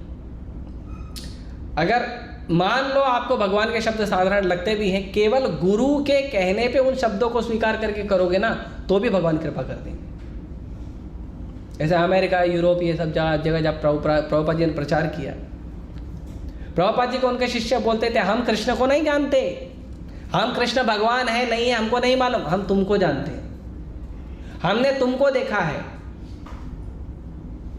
तो कृष्ण भगवान है नहीं है, कृष्ण का सेवा करना चाहिए नहीं करना चाहिए हमको नहीं मालूम, हमको आपका सेवा करना चाहिए इतना ही मालूम है। और वो लोग मलेच्छ देशों में पैदा होकर बड़े बड़े गोस्वामी बन के घूमे हैं और उन लोगों ने हमें प्रचार किया।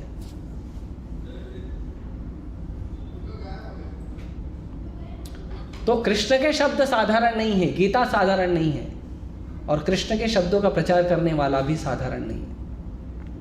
एक कोट आया था, मैंने शायद भेजा था कुछ भक्तों को। प्रभुपाद जी कहते हैं कि कृष्ण भगवान और कृष्ण के अवतार भी होते हैं। कृष्ण का नाम भी अवतार है, कली काले नाम रूपे कृष्ण अवतार। कृष्ण का मंदिर भी अवतार है। प्रभुपाद जी आगे कहते हैं और कृष्ण के जो भक्त हैं वो भी कृष्ण के अवतार हैं, बशर्ते वो अपना शुद्धता मेंटेन करें, अपना प्योरिटी मेंटेन करेंगे तो वो भी कृष्ण के अवतार है। कैसे? तो इसका उदाहरण प्रभुपाद जी देते हैं। जैसे लोहा होता है, अभी ये लोहा है, ये लोहा है ना, अभी ये लोहा है, ये लोहा अभी ठंडा है, इसको आराम से छू सकते हो। लेकिन अगर आप इसको अग्नि में डाल दो और एकदम लाल हो जाए तप के, तब ये लोहा नहीं है, तब ये अग्नि है। वैसे ही अगर भक्त अपनी शुद्धता को अच्छी तरह से मजबूत रखेगा तो वो भी वही काम करेगा जो भगवान करते हैं, क्योंकि भगवान फिर उसको अपने द्वारा भगवान उससे सेवा करवाएंगे। तो इसीलिए सारे शब्द जो हैं वो साधारण नहीं है।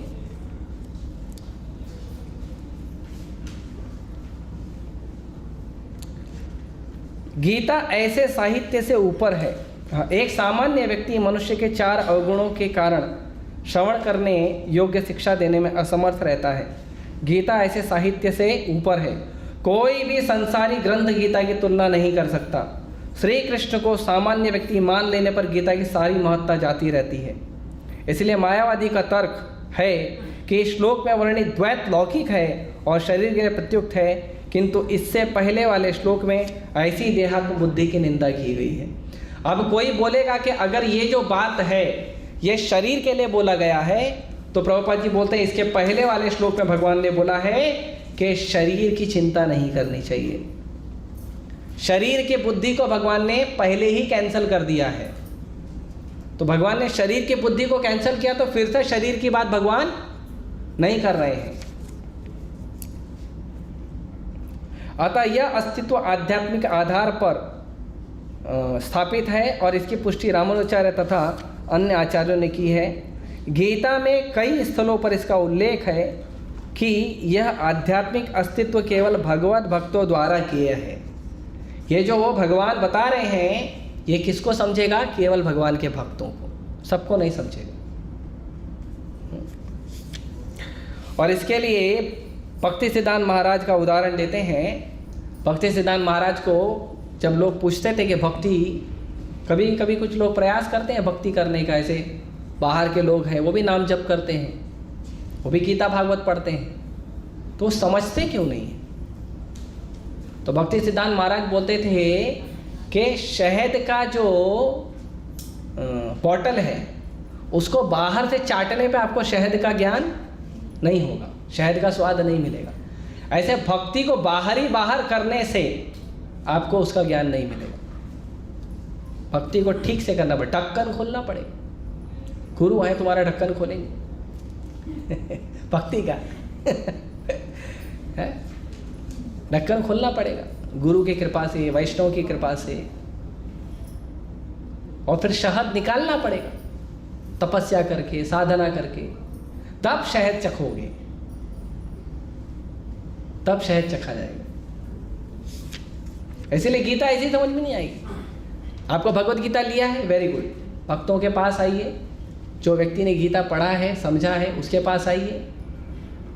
भगवान का दर्शन करिए, नाम जप करिए, तब गीता समझ में आएगी।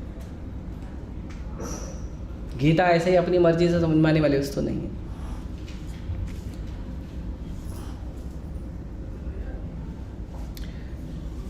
हाँ,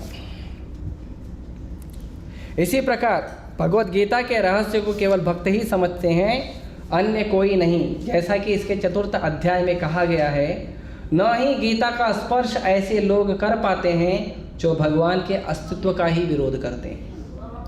कई सारे लोग को आप देखोगे सालों साल उन्होंने गीता को देखा भी नहीं है, गीता क्या होता मालूम भी नहीं, पता है क्यों? विरोध करते हैं भगवान के नहीं होने का। भगवान नहीं है इस बात को बोलते हैं वो लोग।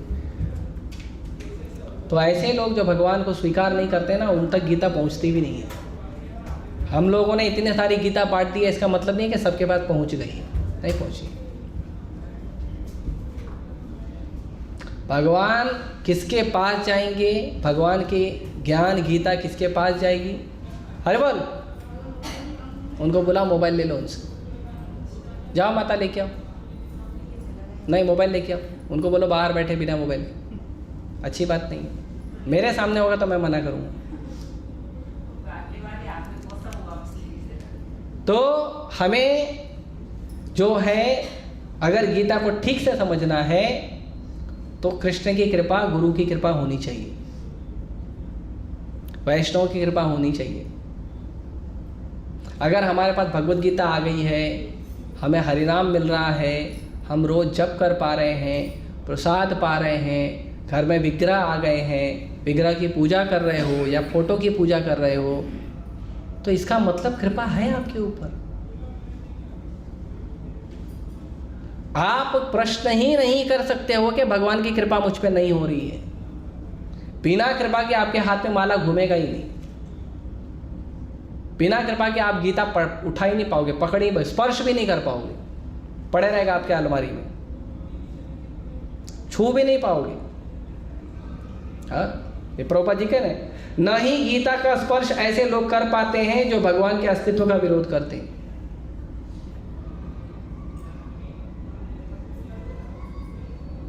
एसी बंद करवा दो, ज्यादा ठंडा हो रहा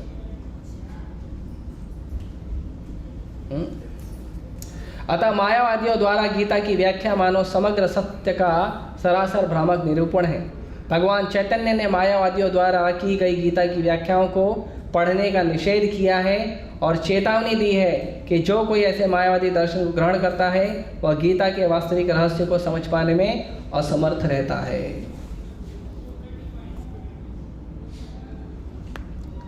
चैतन्य महाप्रभु ने कहा है, मायावादी कृष्णेर अपराधी। मायावादी भगवान के अपराधी हैं, स्वीकार ही नहीं करते भगवान को भगवान के रूप में। इसीलिए कोई भी गीता आप पढ़ो, इसके लिए हम बोलते हैं इस्कॉन का गीता पढ़ो। नहीं, दूसरा क्यों नहीं पढ़े? अरे मत पढ़ो। नहीं, क्यों नहीं पढ़े? वो इतनी फेमस है, वो इतनी फेमस है, वो ये बाबा ने लिखा, वो बाबा ने लिखा। जाओ फिर उस बाबा के पास, इस्कॉन में क्यों आए? अगर आप इस्कॉन में आए हो और इस्कॉन के भक्तों से मार्गदर्शन लेना चाहते हो तो गीता भी इस्कॉन की ही पढ़िए, यहाँ वहाँ की मत पढ़िए। भगवत गीता यथारूप भी रखा है, 10-15 अलग एडिशन भी रखा है। क्यों? सब पढ़ लिया आपने, सब समझ लिया आपने। और कई बार तो लोग खाली कलेक्शन रखते हैं, पढ़ते तो है ही नहीं।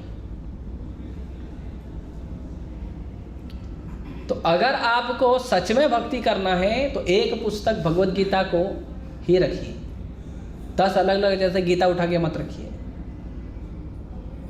ठीक से ज्ञान लेना चाहिए। आत्मा तथा परमात्मा का द्वैत शाश्वत तथ्य है और इसकी पुष्टि वेदों द्वारा होती है। तो आत्मा और परमात्मा जो है दोनों अलग अलग हैं, हमेशा अलग अलग हैं और हमेशा से अलग अलग रहेंगे। तो इसका वेदों में भी वर्णन है।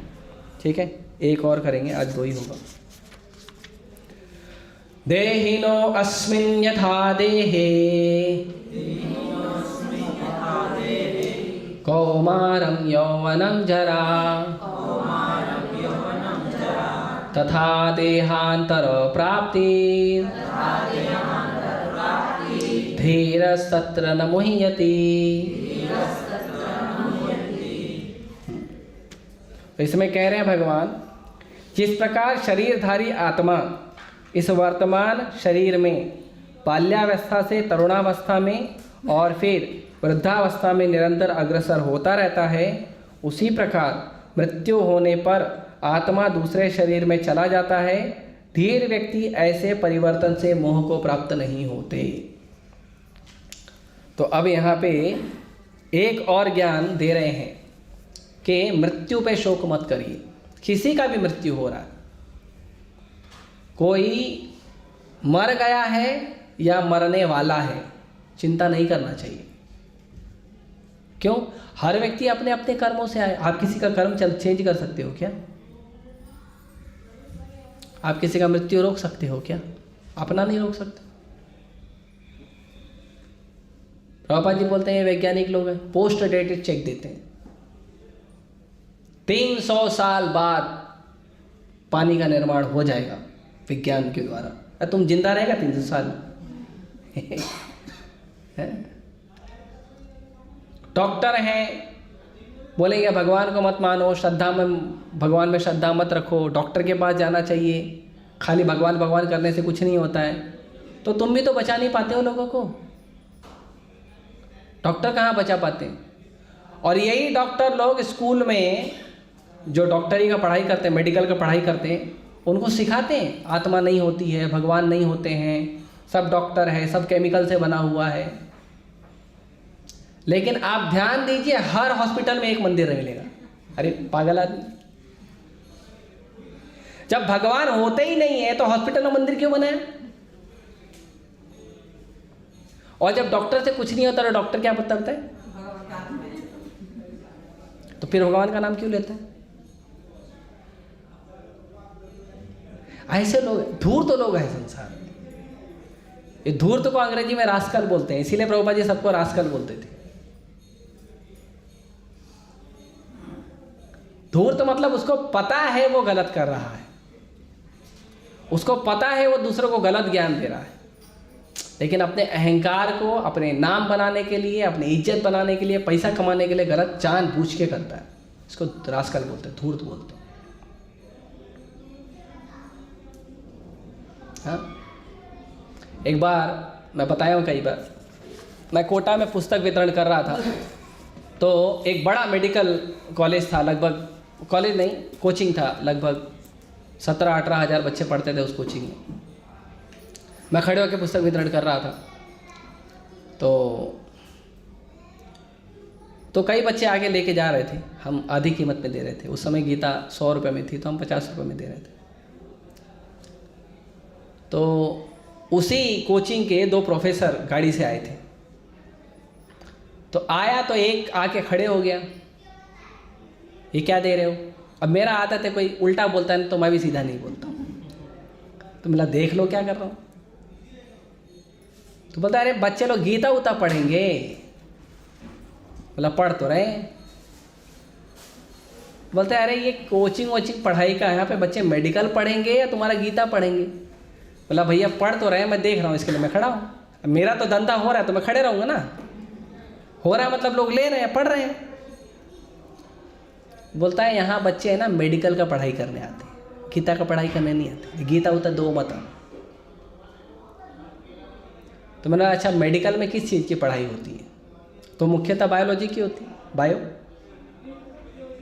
तो बोला बायोलॉजी का पढ़ाई होता है, फिजिक्स का होता है, केमिस्ट्री का होता है। तो बोला आप क्या पढ़ाते हो? बोला मैं प्रोफेसर हूँ, बताया। बोला आप क्या पढ़ाते हो? बोला बायोलॉजी पढ़ाता हूँ। तो मैंने कहा ये जो बायोलॉजी का जो बायो है, लॉजी तो शास्त्र हो गया है ना, बायो मतलब जीव और लॉजी मतलब शास्त्र, जीव शास्त्र। तो बायो तो जीव हो गया, लाइफ हो गया। मतलब बायो का मतलब क्या होता है? मतलब बायो मतलब लाइफ। तो मैंने पूछा उनको आप कहीं लाइफ पढ़ाते हो? पूरे मेडिकल सिस्टम में कहीं कोई लाइफ पढ़ाता है क्या, ये बताओ पहले। तो सोचने लग गया पढ़ाता है कि नहीं।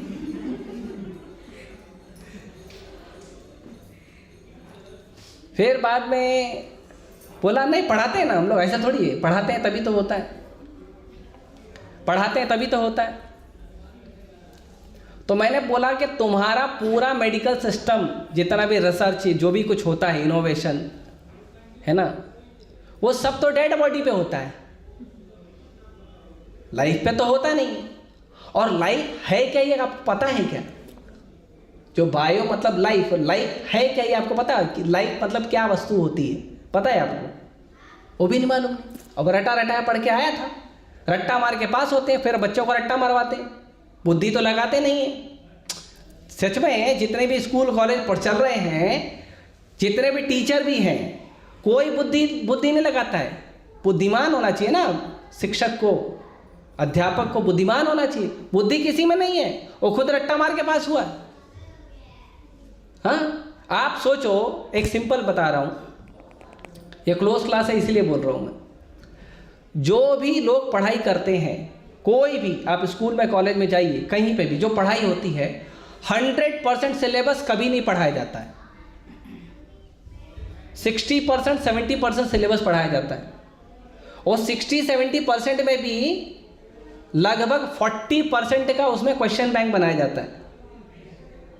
तो जिनको पास होना है वो क्या खाली 40% पढ़ते हैं, 60% देखते भी नहीं है। वो 40% उसने पढ़ाई किया तो याद कितना रहेगा? बहुत बुद्धिमान होगा तो 35% उसको याद रहेगा। फिर वो उसका जाके एग्जाम दे के आता है। अब जितना याद है उतना तो लिखेगा नहीं, तो उससे कम ही लिखता है। फिर बोलता है मेरा 99% आया। अरे आपने 99% पढ़ाई किया था क्या? ये जो पुस्तक है भगवत गीता 700 श्लोक, ये 700 के 700 श्लोक पढ़ा क्या आपने? नहीं पढ़ा। जितना मेडिकल का बड़ा बुक होता है वो पूरा बुक पढ़ते हैं क्या वो लोग? नहीं पढ़ते। अब पढ़ाई किया नहीं, पूरा 100% तो पढ़ा नहीं, क्योंकि पहली बार तो टीचर ने पढ़ाया नहीं तो पढ़ेगा कैसे? टीचर ही पढ़ाता है 60-70%, तो पढ़ा नहीं। अब वो पास हो गया, 99% लेके आया या 80% लेके आया। अब वो बोला मैं तो क्वालिफाई हो गया टीचर बनने के लिए। अब जब तुम खुद 70% के आगे तुम्हारी गाड़ी नहीं चली है, तुम बच्चे को 100% कैसे पढ़ाओगे?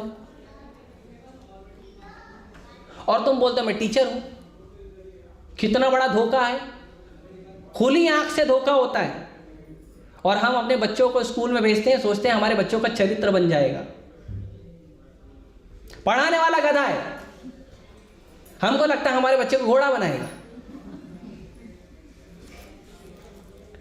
मैं कॉलेज में पढ़ाता था इसीलिए इतना बोल रहा हूं, मैं देखा हूं आंख से। नहीं पढ़ाते हैं टीचर लोग।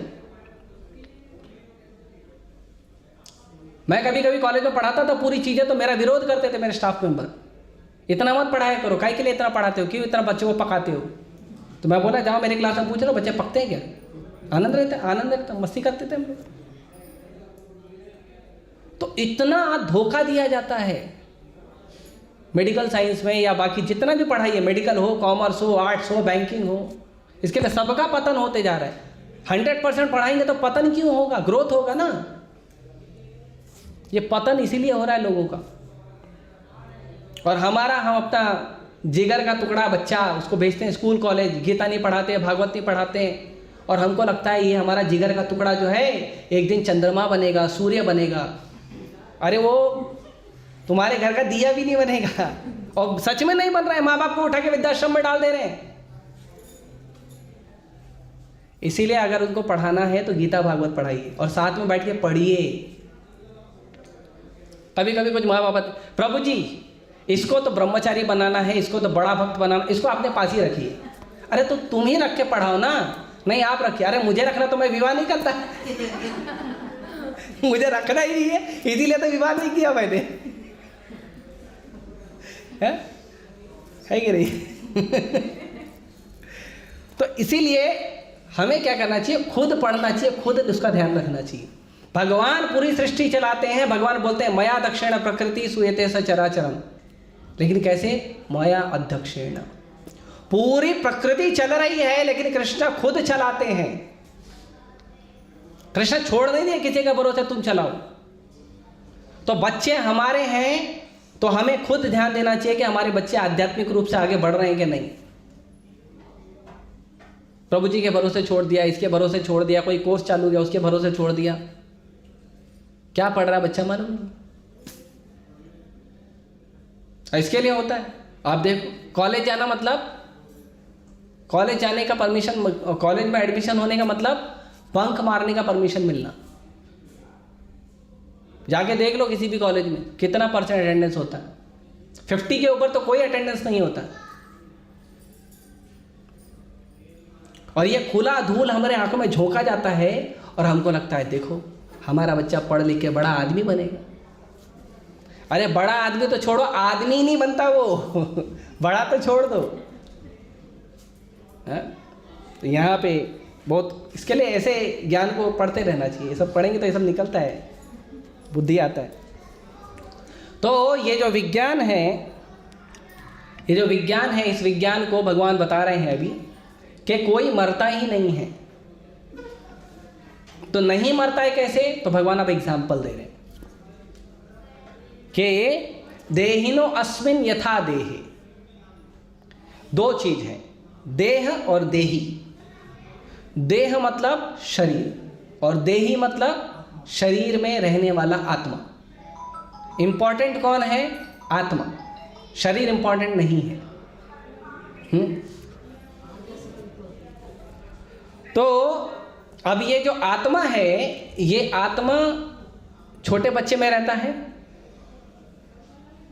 फिर वो छोटे बच्चे को दूसरा, जब वो शरीर चेंज करता है, छोटा बच्चा, जब वो बच्चा बालक बनता है, छोटा शिशु से बालक बनता है, तो फिर वो शरीर चेंज करता है, आत्मा चेंज नहीं होता। फिर बालक से युवक बनता है, फिर भी आत्मा चेंज नहीं हुआ, शरीर चेंज हुआ। फिर उसके बाद वो थोड़ा प्रौढ़ावस्था में आता है, थोड़ा मैच्योर पर्सन है ना, जवानी और बुढ़ापे के बीच का जो एज होता है प्रौढ़ावस्था बोलते हैं, उसमें आता है। फिर वृद्धावस्था में जाता है, तो भी आत्मा चेंज नहीं हुआ, क्या हुआ? शरीर चेंज हुआ। ठीक है, तो जब मर भी गया तो आत्मा कैसे चेंज होगा? मरने के बाद भी शरीर ही चेंज होगा। तथा देहांतर प्राप्ति धीरज सत्र मूर्ति। उसी तरह एक देह खत्म हो गया तो दूसरा देह प्राप्त करेगा, मरा तो है ही नहीं वो। तो जो ये सोचता है कि मैं मर जाऊंगा या दुनिया में और कोई है वो मर जाएगा, वो बुद्धू है, उसको बुद्धिमान है ही नहीं। कोई मरता ही नहीं है संसार में। भगवान इसीलिए बोल रहे हैं भीष्म पितामह मरेंगे ही नहीं, क्यों टेंशन ले रहे हो? द्रोणाचार्य मरेंगे ही नहीं, क्यों टेंशन लेना?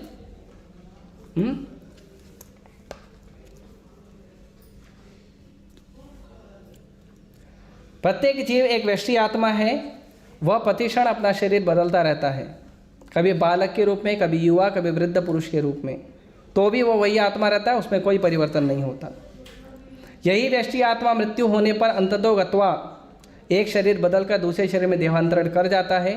और चूंकि अगले जन्म में इसको शरीर मिलना अवश्यंभावी है, चाहे वह शरीर आध्यात्मिक हो या भौतिक, अतः अर्जुन के लिए न तो भीष्म न ही द्रोण के लिए शोक करने का कोई कारण था, कोई ज़रूरत ही नहीं। इसी प्रकार अगर हमारे घर में भी या हमारे रिश्ते में भी या मित्रों में भी अगर हम देखते हैं कि कोई हमारा मित्र है, परिजन है, रिश्तेदार है, घर का कोई व्यक्ति है, अगर उसका शरीर छूट रहा है तो दुखी नहीं होना चाहिए, तत्व से देखना चाहिए। उसके लिए प्रार्थना करो, उसके लिए भजन करो, उसके लिए भगवान को कुछ स्पेशल प्रेयर करो, उसके लिए कीर्तन करो, प्रसाद बांट दो उनके लिए, उनको कृपा मिलेगा। मान लो इस जन्म में नहीं भी कर पाए तो अगले जन्म में भक्त बन जाएगा। लेकिन आप उसके लिए बैठ के रोते रहोगे तो ना आपने भजन किया ना उनने भजन किया, दोनों का नुकसान। तो इसीलिए दुखी नहीं होना चाहिए।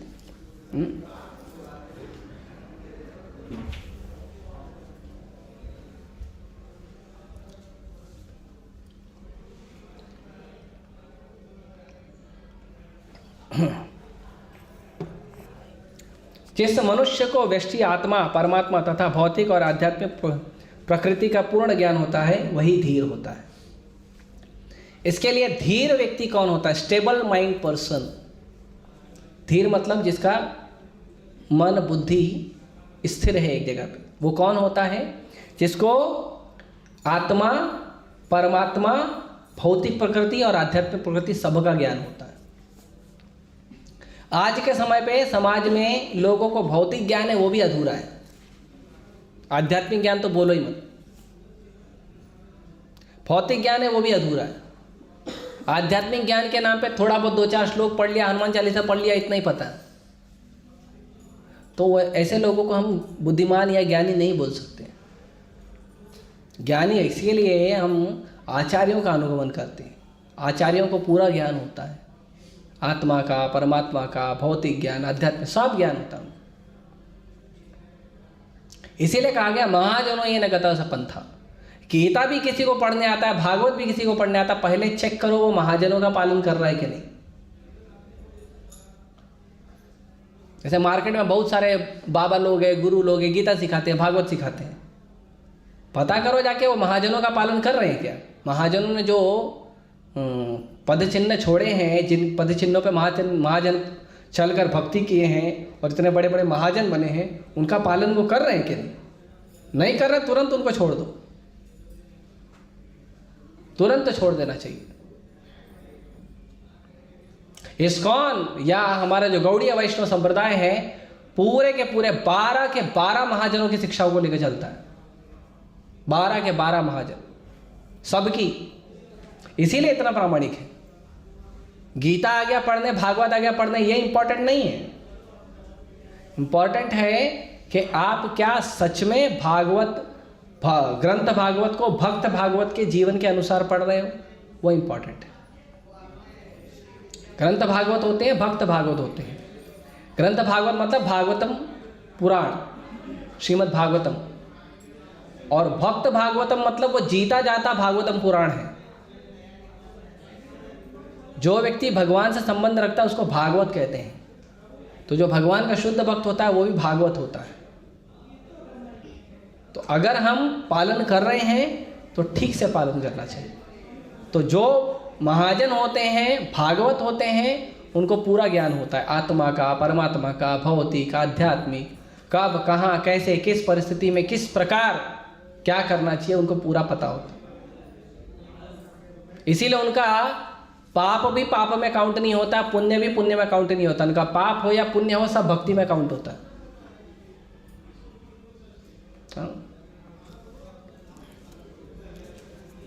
बाप रे, अभी ऐसी चीज़ें मैं क्या करूँ, लंबा लंबा निकल रहा है। ठीक है, आप लोग बोर नहीं हो रहे हो ना? कोई बात नहीं, प्रसाद है सबके लिए। प्रसाद लाए ना कृष्ण? लाए। आत्मा के एकात्मवाद का मायावादी सिद्धांत मान्य नहीं हो सकता, क्योंकि आत्मा के इस प्रकार विखंडन से परमेश्वर विखंडनीय या परिवर्तनशील हो जाता है। अब क्योंकि आत्मा और परमात्मा दोनों एक ही तत्व है, तो अगर कोई बोलता है कि आत्मा को अलग अलग किया जा सकता है और बाद में आत्मा मिक्स हो जाती है, तो हमारा जो क्वालिटी है वही क्वालिटी तो भगवान का भी है। तो अगर हम अलग होंगे, अलग अलग खंड खंड हो जाएंगे या वितरित हो जाएंगे, हमारा अगर डिस्ट्रीब्यूशन हो जाएगा तो भगवान का भी होगा ना, क्योंकि हमारा उनका क्वालिटी तो एक ही है। लेकिन भगवान तो एक ही है, भगवान एक है और सदा एक ही रहते हैं। तो जब भगवान एक है और सदा एक ही रहते हैं तो हम क्यों चेंज होंगे? फिर आत्मा क्यों मरेगा, क्यों जिएगा, क्यों कटेगा, क्यों फटेगा, क्यों गलेगा, क्यों जलेगा? जब भगवान नहीं हो सकते तो हम भी नहीं हो सकते। और क्योंकि भगवान कभी पैदा नहीं हो तो हम भी कभी पैदा नहीं हुए हैं। हम भी केवल एक शरीर लेते हैं, दूसरा शरीर छोड़ देते हैं, हम पैदा होते ही नहीं। और जब पैदा ही नहीं होते तो मरते भी नहीं है, तो भी खाली शरीर बदलता है। तो फिर दुख किस बात का? किस बात का दुख?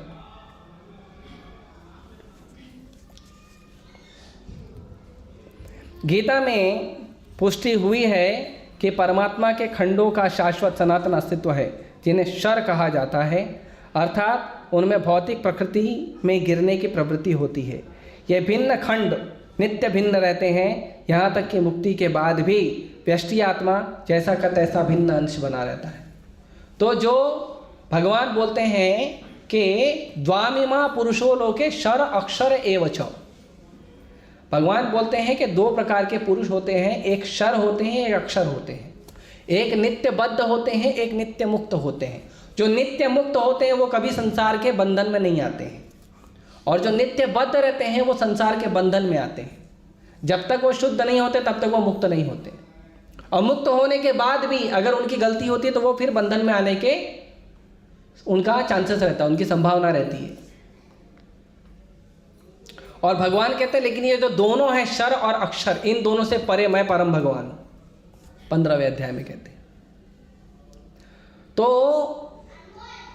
जो नित्य मुक्त है या जो नित्य बद्ध है, दोनों भी कंडीशन में उसका अपना अस्तित्व हमेशा बना रहता है।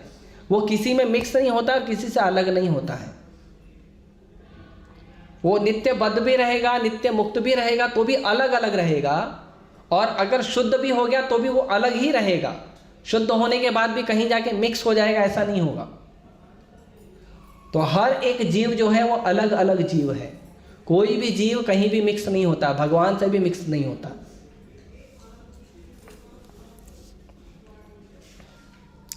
व्यष्टि जीव वह व्यष्टि जीव से भिन्न होता है। जब आकाश का प्रतिबिंब जल में पड़ता है तो प्रतिबिंब सूर्य, चंद्र तथा तारे सब कुछ रहते हैं। तारों की तुलना जीवों से तथा सूर्य या चंद्र की परमेश्वर से की जा सकती है। व्यष्टि अंश आत्मा को अर्जुन के रूप में और परमात्मा को श्री कृष्ण, श्री भगवान के रूप में प्रदर्शित किया गया है। तो यहाँ पे कभी कभी कुछ लोग सिद्धांत देते हैं कि जैसे सूर्य एक है और बहुत सारे घड़े हैं, उसमें पानी है, तो एक सूर्य है तो वो सूर्य बाद में बहुत सारे हो जाते हैं, है ना। लेकिन वो सारे सूर्य को अगर पानी हटा दिया जाए, निकाल दिया जाए, तो सारे सूर्य फिर एक हो जाते हैं, है ना।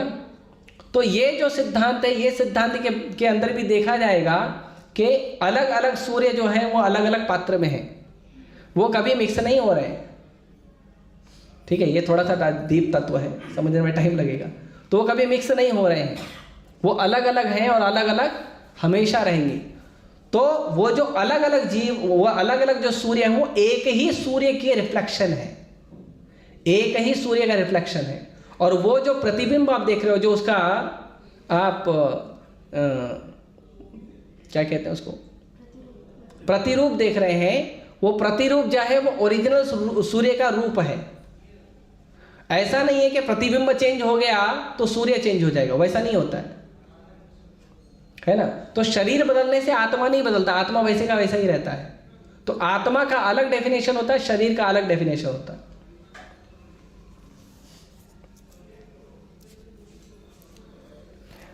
अब एक और बड़ा स्टेटमेंट प्रभुपाद जी दे रहे हैं। यदि अर्जुन कृष्ण के इस समान स्तर पर हो और कृष्ण अर्जुन से श्रेष्ठ न हो तो उनमें उपदेशक या उपदिष्ट का संबंध अर्थहीन होगा।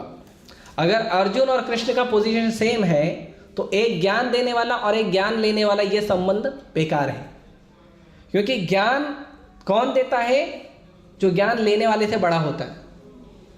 अगर ज्ञान लेने वाला और ज्ञान देने वाला का दोनों का पोजीशन सेम है, दोनों को ज्ञान समान है, तो फिर ज्ञान का कोई वैल्यू ही नहीं है।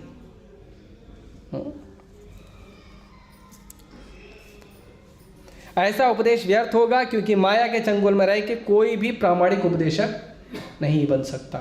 ऐसा ज्ञान किसी काम का नहीं है अगर कोई माया के बंधन में है। इसलिए यदि ज्ञान लेना है तो हमें कृष्ण के शरण में जाना चाहिए। इसीलिए नाम जप करना, गुरु का शरण लेना, भक्तों का संग बहुत जरूरी है। केवल आप नाम जप करके, गीता भागवत पढ़ के भक्त नहीं बन सकते। आपको गुरु का शरण, भक्तों का संग कंपलसरी है, अकेले कुछ नहीं होगा। ठीक है। ऐसी परिस्थितियों में यह मान लिया जाता है कि भगवान कृष्ण परमेश्वर है जो पद में माया द्वारा विस्तृत अर्जुन रूपी जीव से श्रेष्ठ हैं। तो इससे ये समझ में आता है कि भगवान अर्जुन से श्रेष्ठ हैं, भगवान जीव से श्रेष्ठ हैं। भगवान हमेशा भगवान रहते हैं और जीव हमेशा जीव रहता है। जीव कभी भगवान बन नहीं सकता, और भगवान अगर जीव के रूप में आते हैं तो भी वो भगवान ही होते हैं, वो जीव नहीं बनते हैं। ठीक है, मैं यहीं रोकता हूँ। किसी का प्रश्न है तो एक प्रश्न लेते हैं, फिर महाप्रसाद गोविंदे का मंत्र पढ़ेंगे।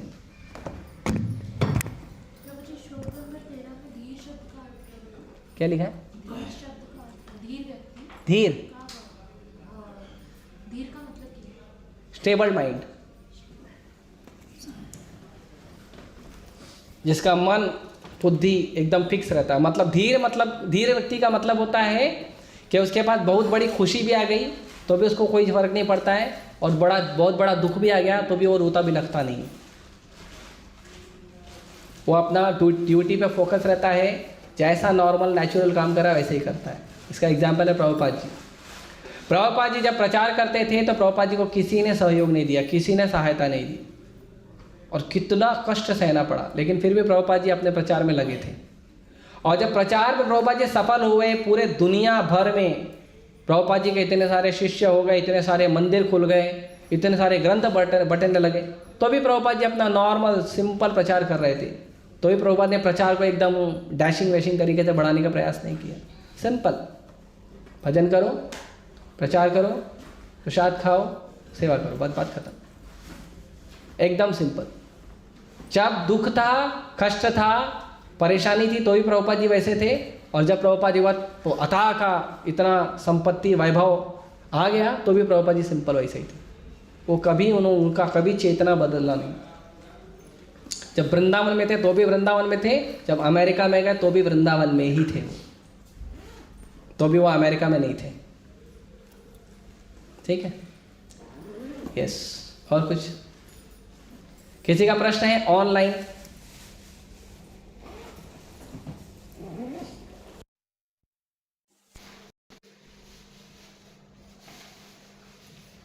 अरे ऑनलाइन बहुत कम भगता है यार।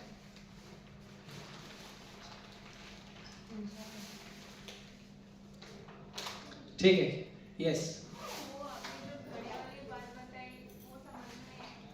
मैं बोला ना वो थोड़ा डीप है, बाद में देखेंगे, बाद में किसी और इसमें आ जाएगा ना तो मैं समझा दूँगा। ठीक है, और कुछ? जो कहा जाता है जो ज्ञानी और किसी की मृत्यु पर शोक नहीं करना चाहिए, क्या?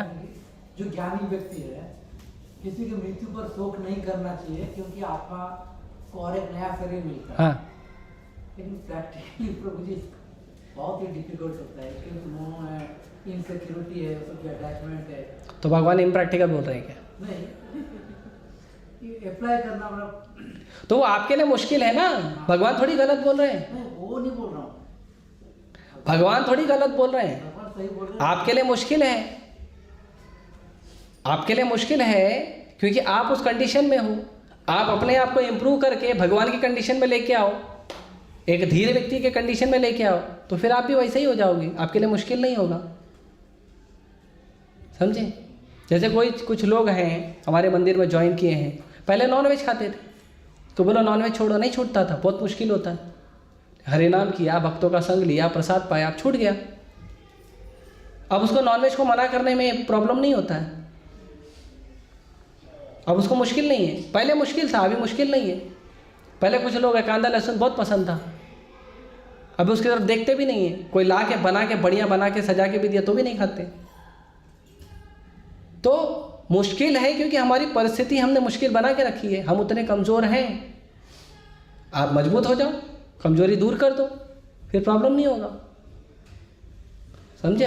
उस स्तर तक एलिवेट करना। हाँ, तो उसके लिए आपको वैसा भजन, वैसा साधना, वैसा भक्तों का संग लेना पड़ेगा, धीरे धीरे हो जाएगा। ऐसा नहीं है, कई बार ये जो प्रश्न होता है, प्रभु जी भगवान तो गीता में बोले हैं, भागवत में बोले हैं, गुरु जी बोलते हैं, लेकिन प्रैक्टिकल नहीं होता प्रभु जी। तो भगवान गलत बोल रहे हैं क्या? भगवान इम्प्रैक्टिकल बात कर रहे हैं, गुरु इम्प्रैक्टिकल बात कर रहे हैं? नहीं ना। फिर गुरु तो इम्प्रैक्टिकल नहीं है, भगवान तो इम्प्रैक्टिकल नहीं है। तो भगवान और गुरु यहाँ पे धीर की बात कर रहे हैं। जब तक आप अधीर हो तब तक आपके लिए प्रैक्टिकल नहीं है। जिस दिन आप धीर हो जाओगे आपके लिए नेचुरल हो जाएगा, प्रैक्टिकल तो छोड़ दो, नेचुरल हो जाएगा। इतना प्रैक्टिस करना पड़ेगा। ठीक है, practice makes man perfect. Women को भी, मैन मतलब मनुष्य, कभी कभी मैन बोल रहे, वुमेन का नाम ही नहीं लिया, महिला अधिकार वाले, है ना? रिंकी को मालूम है। और किसी को कोई प्रश्न? प्रभुपाद जी ने भी कहा है, habit is a second nature, so practice. आदत जो है वो दूसरा स्वभाव है, पहला स्वभाव क्या है? प्रैक्टिस। प्रैक्टिस करो, सब होगा, सब होगा। अभी जैसे आप ढाबे वगैरह पे देखते हो, लोग सब्जी काटते हैं, ऐसा सब्जी पकड़ेगा, ऐसा ऐसा कर, ऐसे ऐसे करता है और कटते रहता फटाफट फटाफट फटाफट, और आप करो वो सब्जी के साथ उंगली में चले आएगा, है ना?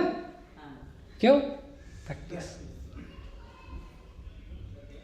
सब प्रैक्टिकल है, भगवान इम्प्रैक्टिकल। सुसुखम कर्तुम अव्ययम, उसमें आनंद भी है और कर्तुम मतलब प्रैक्टिकल भी है। इम्प्रैक्टिकल बात भगवान बोलते ही नहीं। ठीक है, रोकें यहीं पे, भूख लगा, ठीक है। कभी कभी क्या है, बिना शब्दों के भी पता चल जाता है क्या कहना चाहते हो आप लोग, है? समझते हैं? ठीक है, कोई कुछ कहना चाहता है क्या?